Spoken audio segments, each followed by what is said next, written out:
to go.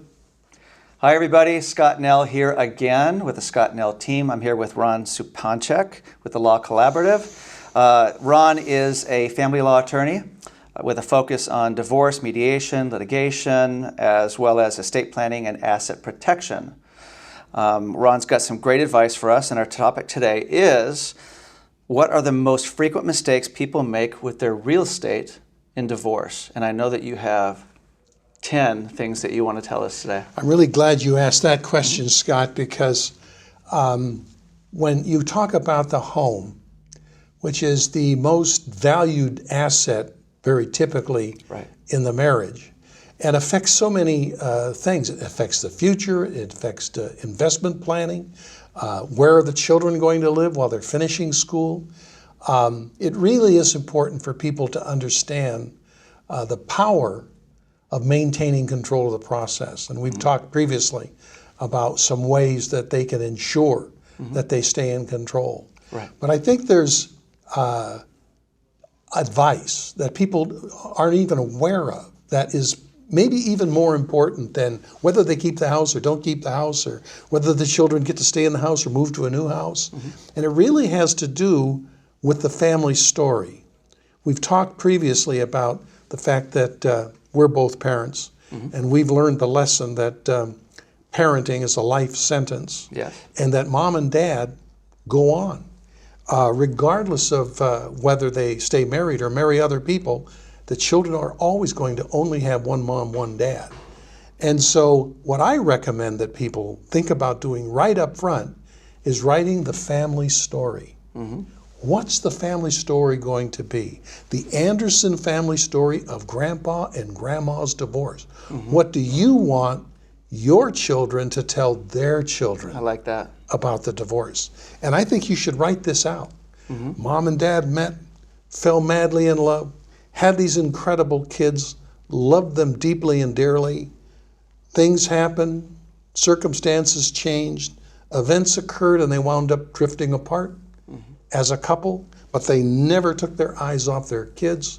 The kids remained their primary focus even when they went through their reorganization. And today they celebrate holidays together, they celebrate birthdays together, because they understand the significance of having a single family.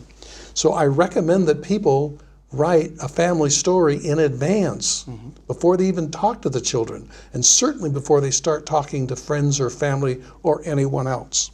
I also recommend that they write a mission statement. What do you want this divorce to be like? If you don't write it, somebody else is writing it for you, and it's probably not a very good one. You really want to be able to say, I want this divorce to be quick, I want it to be efficient, I want it to be over, I want to stay in control, I want to determine what's going to happen to my children, what's going to happen to my house, what's going to happen to the equity, how their education is going to be paid for. And so choose a headline, that's number one. Focus on the positive. And the positive is, your mom and I are not staying together, but you're not losing either one of us. We are making an absolute commitment to you to be a better mother and a better father than you've ever known us to be in the past. I think I also mentioned to you the parent report card. It's a wonderful website now that parents can use. Yeah, that makes me nervous, like I told you.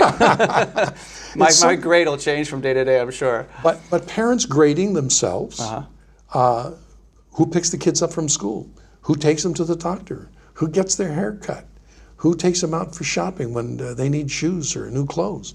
So the parenting report card, the parent grades themselves on all these different aspects of parenting, and then the child grades the parents. And I've never seen two that were identical. There's always going to be some discrepancies. And what is that all about? Well, it may make you nervous, but the reality is it gives you insight. It gives you information. It allows you to begin to engage in conversation and discussion. You know, Johnny, it's the first time I've been a dad. And I know that I haven't been a very good one. I made some mistakes. But I want to be a better dad than I have been in the past. And so I want your help to help me be a better dad. Right. You going to be okay with that? Can you go along with that? guess what? You're going to enroll them very quickly in the prospect of becoming a better dad. So focus on the positive. Let the kids know that we're not going off in different directions. There's a problem. Most people don't even know what the children want. The parents are fighting over custody. Right. And it's a shame. It's a tragedy. They spend hundreds of thousands, millions of dollars fighting over custody. It's not uncommon to talk to a couple of parents that have spent $100,000 each fighting over custody. Right. Parent evaluations, custody evaluations, all of this business, psychological evaluation. The reality is kids just want three things. You know what the kids want? Number one, the most important thing to kids, proximity. They don't want the parents moving to Cucamonga or some other distant location. They want the parents to be as close as possible so that the transitions are painless and easy and quick. Proximity is number one. Guess what number two is? This won't surprise you. Civility. They want to see mom treating dad with respect. They want to see dad treating mom with respect. And when mom and dad are respectful to one another, they're really respecting their children. And the third thing that children want, the children want to be able to express affection and talk about the other parent when they're with either parent. Being able to talk about dad and not get these ugly looks from mom. To be able to talk about mom and not get the nasty remarks from dad. So those are what the kids are concerned about. So keeping it positive, focusing on the positive, and stay on message. Once you write that mission statement, once you write that family story, stay with it. Get your elevator pitch in order and use that. People are going to want to know, what's happened? You and Jane are getting divorced? Why is that? Well, you know, we love each other dearly.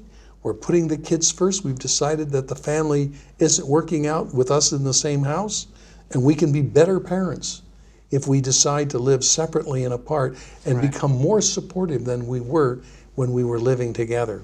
It's just one of those facts of life that we've decided to agree on and face up to, and we've discussed it with the children, and we're working on a plan that keeps the children in the spotlight, keeps the focus on not harming or hurting our children. Before you go on, I just got to tell you, I don't think, I've got to imagine there's not many attorneys like you out there, because the way you're approaching this is from such a different level to me, such a much deeper level, which comes to just bringing, in a terrible situation, bringing the best out of it. And it's not easy. And so when I hear your approach, I just don't hear people talking like that. So I just wanted to commend you on that, because I think that's just really pretty darn amazing. I had my divorce when I was 9 years old. And my mother took me by my shoulders in my grandmother's kitchen in Seattle and said, Ronnie, we're not going back to Long Beach. I'm divorcing your father and you're going to be my little man. And I had two younger brothers and a younger sister, and that was awful. Right. And we got new names and moved to a new parish where nobody knew us, and we got adopted, and my mother married her high school sweetheart who was going through his divorce at the same time. And I didn't see my father again until I was 18. Oh my gosh. And I got stationed on a destroyer in San Diego and looked him up. He was working on the Harbor Freeway. And he said, you know, come on over. We'll go polka dancing at the Polka Palace. And you've probably heard of Weird Al Yankovic. Of course. Well, his father, Frankie Yankovic, was a polka band leader. Used to play at the Croatian Palace. We used to go polka dancing. And so I got out of the Navy and I moved in with my father and I stayed in California. So let's fast forward some years, and I'm calling my mother. My stepfather died of cancer. My mother joined a religious order to become a hospice novitiate so she could help him through his final illness, kept him alive for 2 more years than he was supposed to. And I'm talking to her on the phone, and she's about ready to take her final vows of poverty, chastity, and obedience. And she asked me, as she always did at the end of the conversation, how's your father? I said, he's dying. She said, what? I said, he had a heart attack, he had a stroke, he'd be gone in 6 months. Really? I said, yeah. She said, should I call him? They hadn't spoken in 40 years. I said, well, you're not going to believe this. He moved in with his sister in Seattle. He's up here? I said, yeah, he went back and moved to Seattle. 6 months later, I'm the best man. No. My brother gives the bride away, and my parents were reunited after a 40-year hiatus. That's a movie of the week right there. Oh my gosh. I was going to make a joke like, oh, and this happened, and it actually did. Yes, it did. Wow. So, but look what you learned from that. It gave me a very different perspective on Okay, divorce. and so let's do, because I know we have a few other points, but so what did your mom look? How did she learn? I mean, when she looks back, did that help her looking back at the mistakes she made and the way she handled it? Yeah, they both had terrible examples as children growing up. You know, what do we learn? We learn from our parents. And some people have really lucky and have really smart, sensitive, compassionate, caring parents, and some don't.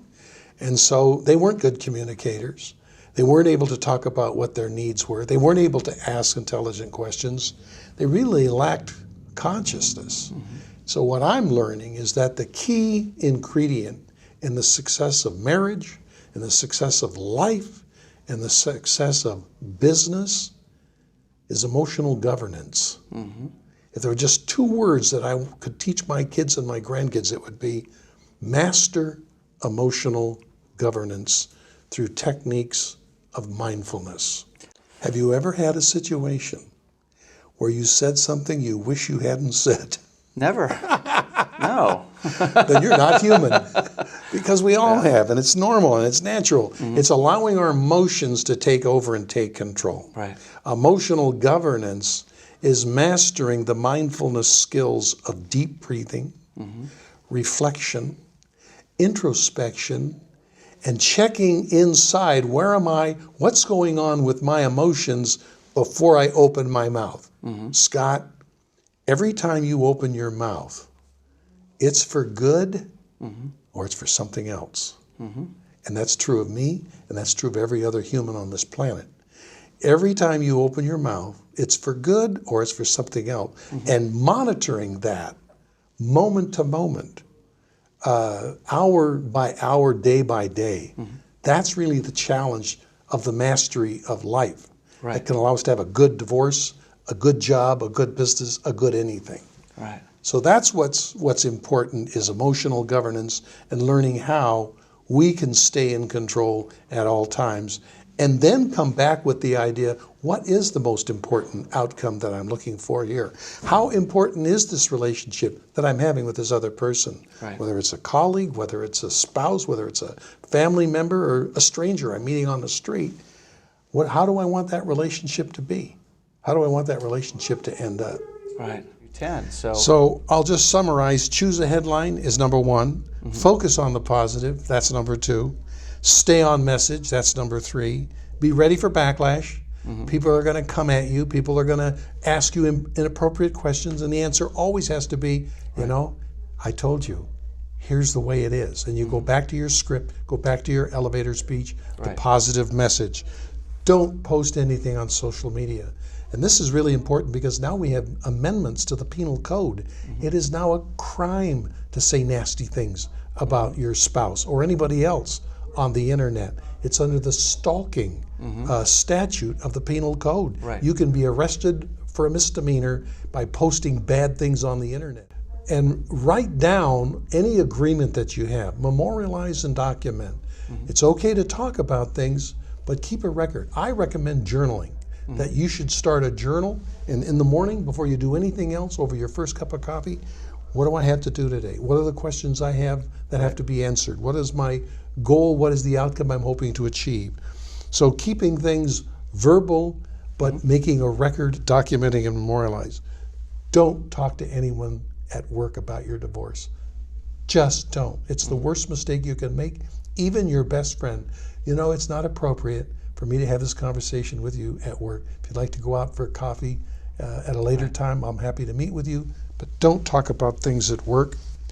And then keep your kids out of it. Right. Do not bring the kids into it.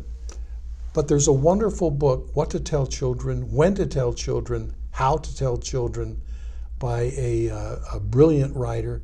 Wallerstein and Kelly wrote the original primer mm-hmm. on how to take care of children going through a divorce. Joan Kelly then carried the work on after Wallerstein passed away. Mm-hmm. And she's written the book on how to tell children, when to tell children. You can go on the American Academy of Matrimonial Lawyers website. Okay. And they have a bibliography. They have books that are available that you can download on various aspects of divorce, how to do a divorce, how to pick a lawyer, how to tell your children, when to tell your children, what to tell your children. Right.